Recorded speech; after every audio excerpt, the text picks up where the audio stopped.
No conversation about effective teaching methodologies is complete without looking at the small, incremental actions that can be taken to ensure that our courses are as accessible to as many learners as possible.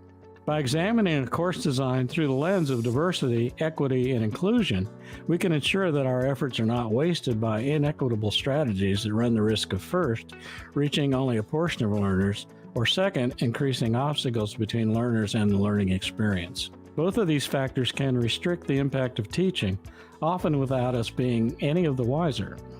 DEI initiatives in the classroom are actions that 1. Seek to eliminate negative stereotypes and unconscious bias. 2. Encourage respect, representation, access, and communication. And 3. Recognize students with varying abilities. Why is this important? Consider some recent data to set the stage. First, according to the most recent data from the National Center for Educational Statistics, 19% of undergraduates and 12% of graduate students reported having a disability. Second, the number of Black, Indigenous, and people of color undergraduate students increased by 15% between 1996 and 2016. Third, in the U.S., previously considered minorities already make up over half of the post-Gen Z population. Whether in person, online, or hybrid, today's learning environments are dynamic and ever-changing. To support the full student identity and to prepare to adapt to changes in the future, instructors can look to 3 key areas where DEI initiatives can really thrive. Number 1, modality. The accessibility of our lessons to students who may struggle with these challenges make the difference between attainable and unattainable learning. Let's consider some steps that can not only open up coursework to all students, but also signal that instructors are willing to work to meet all need levels. Use screen readers. Tools that allow written content to be digitally read aloud greatly benefit low vision students. Include video captions. Reading spoken words in live time has been proven to enhance learning for all students. Keep text readable. Choose large fonts with high contrast. Think black on white, not blue on white. Offer accommodations. Extended time to complete exams or extended submission windows can reduce anxiety and enhance learning. Look for tacit signs. Absenteeism, tardiness, or grades that do not match intellect may signal modality challenges for a student.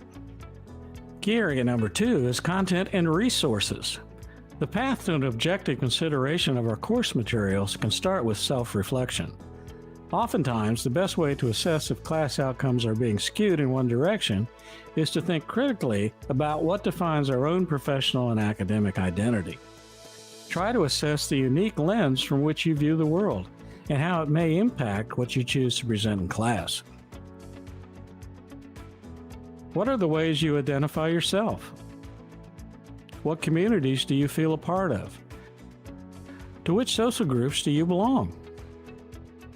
Are the ways you identify yourself visible or not, and why?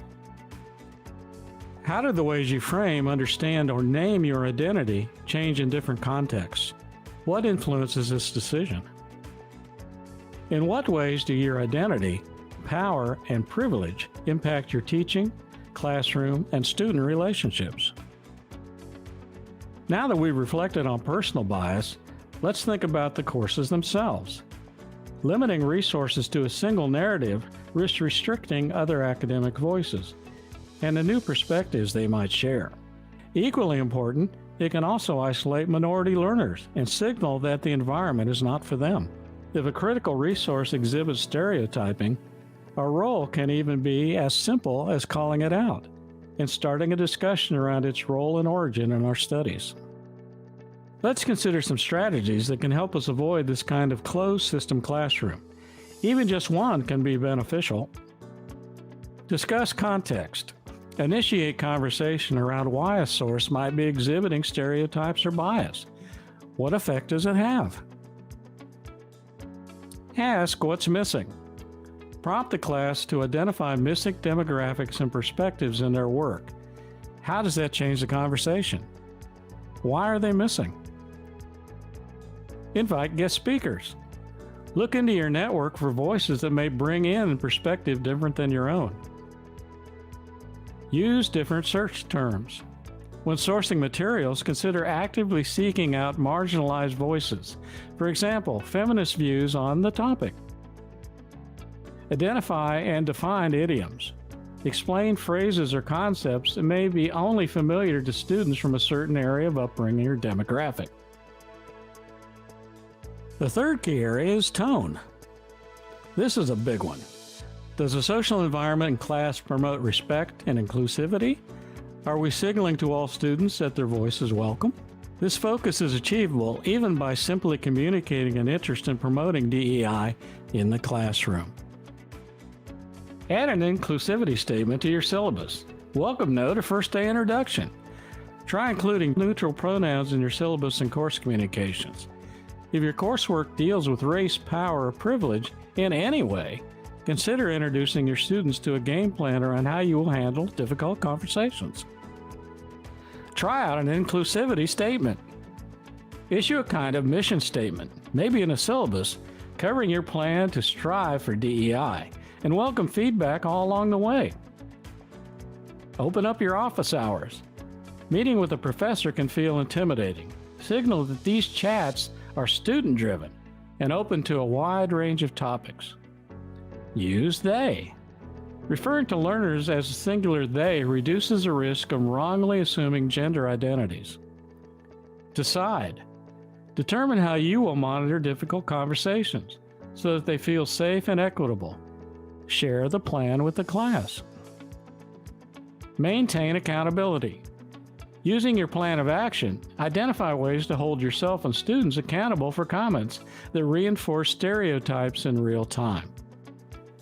If identifying these umbrella topics makes you feel overwhelmed, you're not alone. The good news is, you do not need to overhaul your classes today, or even this semester. You'll notice that none of our suggestions are particularly sweeping or dramatic. Instead, they allow us to gradually pivot to a more open and receptive classroom environment.